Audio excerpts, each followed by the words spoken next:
Hey guys, so this is the third and final video of my advocacy series.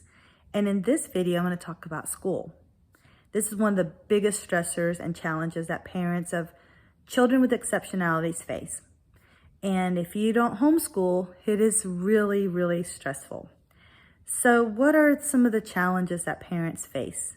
Well, the number one challenge is trying to find the right school for your child. And in many cases, we have no choice, and that is the biggest challenge. The second challenge is trying to find the right teachers. The same challenge. Sometimes parents have no choice. And then the third challenge that parents face is the school system. Again, no choice. So how do we deal with those things? They say that, my saying is that I try to utilize the serenity prayer in my life. Those things you can change, do something about it. Those you just put in the Lord's hands, right? Well, I'm here to tell you that there are things that you can do. So, first thing is, get to know your teachers, okay? When you go to the school, ask to speak to the teachers, okay? If you already have an individualized education plan, IEP, you're going to be meeting with all kinds of people already anyway. You're going to get to know them. They're going to get to know you. But what I mean is get to know your teachers so that they know you. Make that human connection. There's nothing like that. When you make that human connection with another being, then all of a sudden, your problems are not so trivial, okay? There's an empathy. There's a connection to what you're going through. So, get to know your teachers. Get to know administration, whoever that may be, the principal, vice principal, and even the office manager.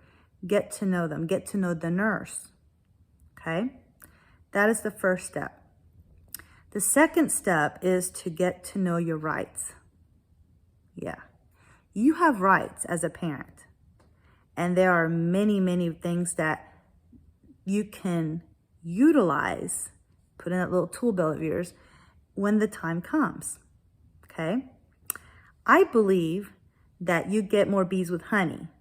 So my philosophy has always been that. I don't like to burn bridges, but that's my parenting style. You might have a different parenting style. So get to know your rights.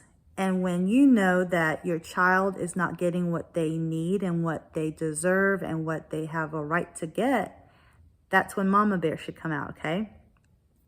So make sure you know your rights. If your child is receiving any kind of things like therapy, like speech therapy or any kind of occupational therapy at school, any kind of service, make sure that they're doing what they say. I've had a lot of times and incidents where things were told to me and in reality, that's not what was being, carried out. And that makes a huge difference. So make sure that they are following through with the services that they promised.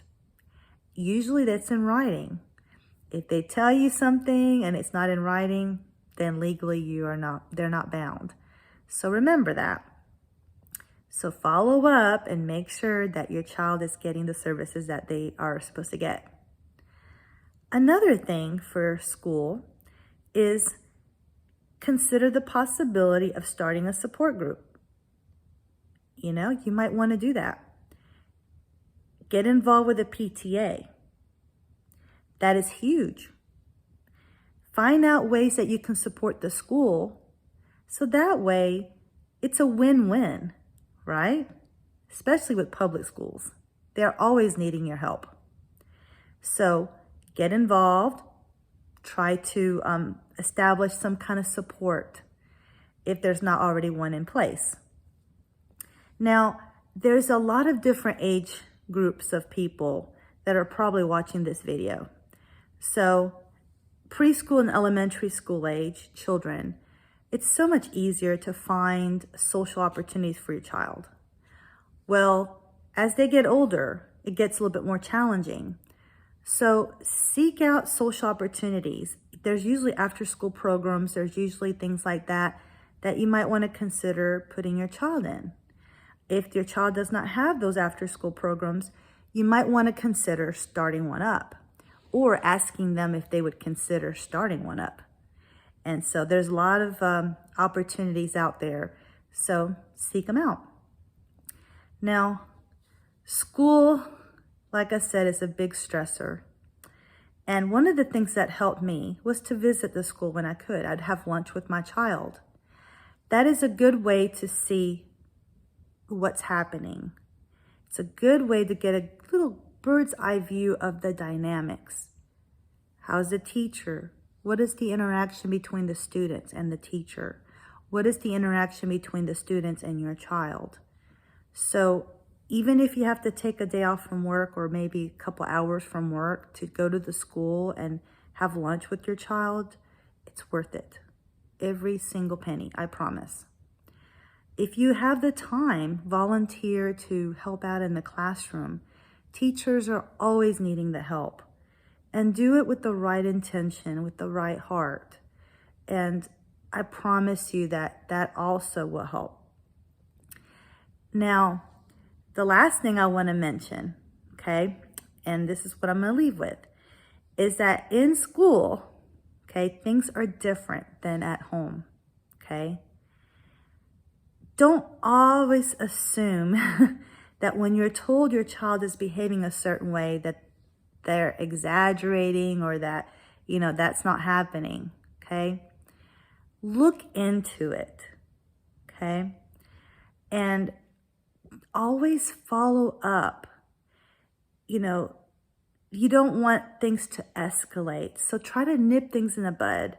If you start noticing little notes coming home from the teacher about certain behaviors or whatever, go ahead and address those things right away so that they don't get worse later on if you just ignore them. Trust me, ignoring things like that is not going to make them go away as much as you want them to, okay? So those are just some little tidbits of advice for you as far as school's concerned. And there's so much more that I can share with you that has happened to me and positive things that have come out of it. But for now, I just wanted to leave you with those little tidbits of advice.